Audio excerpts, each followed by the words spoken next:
రతిలో పాల్గొనే సమయంలో చాలా వరకు మగవారిలో హార్ట్ అటాక్స్ రావడం చూస్తూ ఉన్నాం. అసలుకి ఈ ప్రాబ్లమ్ ఎందుకొస్తుందో ఆహ్, మనకు తెలియజేయడానికి మనతో పాటు ఉన్నారు. Andrologist doctor yes. Ram Gopal గారు. అసలు డాక్టర్ గారిని అడిగి ఈ విషయాల గురించి తెలుసుకుందాం. నమస్తే సార్. నమస్తే అండి. సార్ ఈ మధ్య కాలంలో మనం వింటా ఉన్నాం.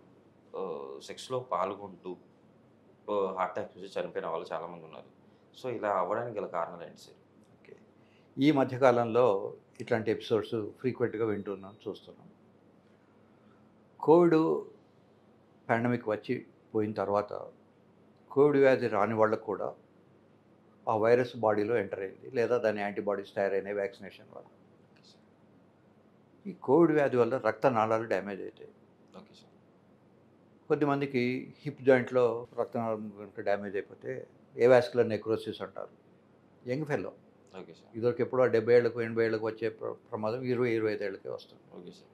అలాగే కొద్దిమందికి పెళ్ళిళ్ళలో వాళ్ళు డ్యాన్స్ చేస్తూ చేస్తూ 20 ఏళ్ళ వాడు చనిపోయాడు. Okay sir.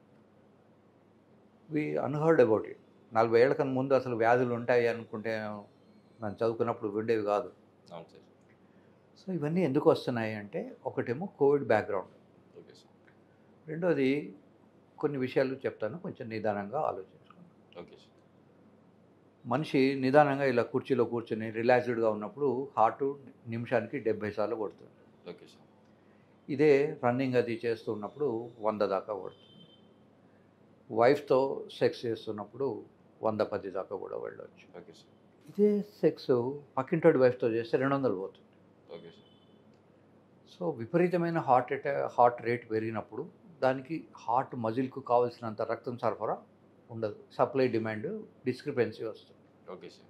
దానివల్ల హార్ట్ అటాక్స్ వస్తాయి. రెగ్యులర్గా సెక్స్ చేసేవాడికి లేదా రెగ్యులర్గా ఎక్సర్సైజ్ చేసేవాడికి హార్ట్ రేట్ తగ్గి ఉంటుంది. Okay sir. ఎన్నడూ ఎక్సర్సైజ్ చేయని వాడికి హార్ట్ రేట్ 90, 100 ఇట్లా ఉండొచ్చు. Okay sir. అదే రెగ్యులర్గా ఎక్సర్సైజ్ చేసేవాడికి 50, 60 ఉండొచ్చు పల్స్ రేట్. సో దీన్ని బ్రాడికార్డియా అంటారు. ఇలా తక్కువ రేట్ ఉంటుంది. Okay sir. So regular exercise చేసే వాళ్ళకు ఈ ప్రాబ్లం తక్కువ ఉంటుంది. ఒక్కొక్కసారి మనం వింటుంటాం, జిమ్లోకి వెళ్ళాడు, వాడు జిమ్లో ఎక్సర్సైజ్ చేస్తూ కూడా చనిపోయాడు. సార్. ఎన్టీ రామారావు గారు కూడా పొద్దున్నే ఎక్సర్సైజ్ చేస్తూ పోయారని అంటారు. ఎంత నిజమో మాకు తెలియదు కానీ.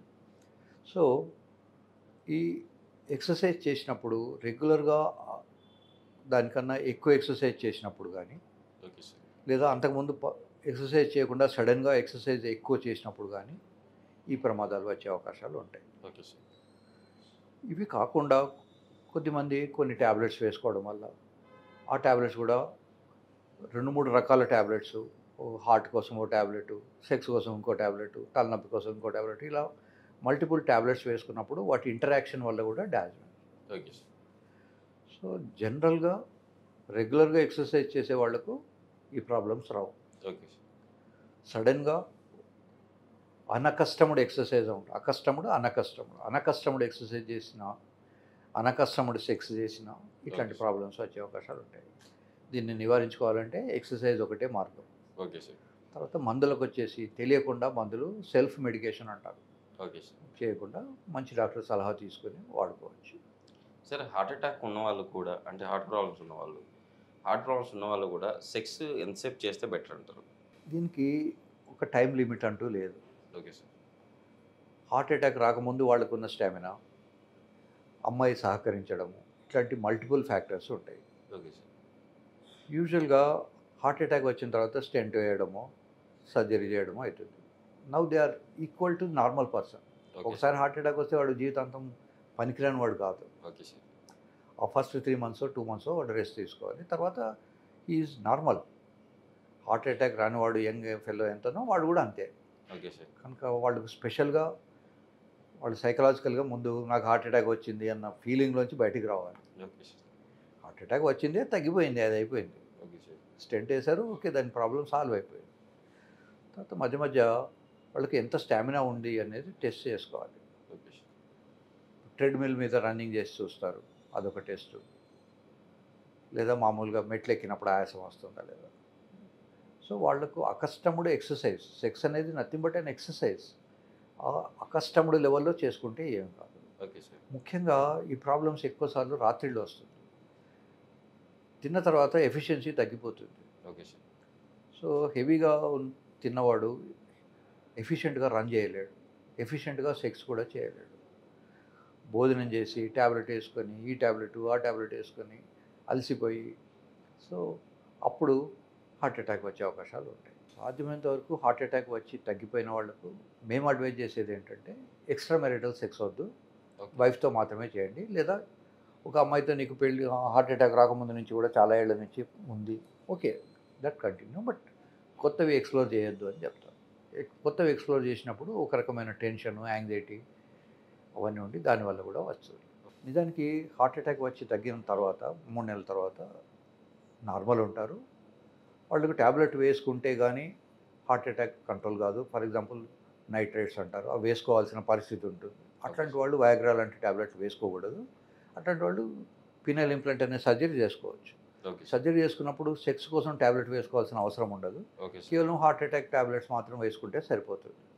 సో హార్ట్ ట్యాబ్లెట్స్ వేసుకుని సెక్స్కి అసలు ట్యాబ్లెటే లేకుండా సర్జరీ చేసుకుని దే కెన్ కంటిన్యూ. ఈ సర్జరీ అనేది ఇండియాలో అఫోర్డబుల్. Okay sir. బయట అయితే $25,000 అట్లా ఉంటుంది. Okay sir. ఇండియాలో 1.5 lakhsలో సర్జరీ అయిపోతుంది. Okay sir. రెండోది hospitalisation is very minimal. Just 48 hours hospitalisation ఉంటుంది. చాలా రోజులు హాస్పిటల్లో ఉండాల్సిన అవసరం లేదు. ఈవెన్ డయాబెటిక్ పీపుల్ నౌడేస్ మంచి మందులు వచ్చాయి. డయాబెటీస్ బాగా కంట్రోల్ చేసుకొని సర్జరీ చేసుకొని, సర్జరీ తర్వాత కూడా మళ్ళీ డయాబెటాలజిస్ట్ను ఫ్రీక్వెంట్గా కలిస్తే even diabetic people can have normal sex with implant. So diabetic people కానీ, హార్ట్ అటాక్ పీపుల్ కానీ, థైరాయిడ్ పీపుల్ కానీ వీళ్ళందరూ కూడా అవసరం అనుకుంటే సర్జరీ చేయించుకోవాలి. Okay sir. మనకున్న అపోహ ఏంటంటే ఇండియాలో ఎవ్రీథింగ్ ఓన్లీ మెడిసినే, ట్యాబ్లెట్ వల్లనే ఎవ్రీథింగ్ షుడ్ సాల్వ్ అనుకుంటారు. అలా ఉండదు. ఏ వ్యాధికైనా కూడా కొంత పరిధిలో మందులు పనిచేస్తాయి, కొంత పరిధిలో ఆపరేషన్స్ అవసరం ఉంటాయి. The same thing they should understand. Okay sir. నిజానికి సెక్స్ అనేది పెనిట్రేటివ్ సెక్స్ కాకుండా నార్మల్ సెక్స్ కూడా, కౌగిలించుకోవడం ముద్దించుకోవడం కూడా సెక్సే. Okay sir. కానీ సమ్హౌ మన సొసైటీలో ఇంకా ఆ కాన్సెప్ట్ తగ్గిపోయింది. కేవలం పెనిట్రేటివ్ సెక్స్ లోపలికి పెడితేనే పెట్రోల్ బంక్ బిజినెస్ మాత్రమే సెక్స్ అనుకుంటారు. Okay sir.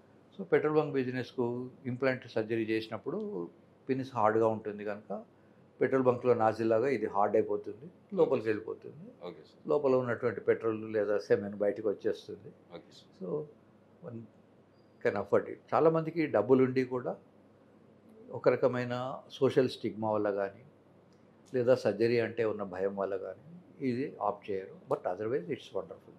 సార్, లైంగికంగా కలిసేటప్పుడు హార్ట్ అటాక్స్ ఎందుకు వస్తున్నాయి, హార్ట్ అటాక్స్ రాకుండా ఉండాలంటే ఏం చేయాలో చాలా చక్కగా వివరించారు. Thank you sir. నమస్తే అండి.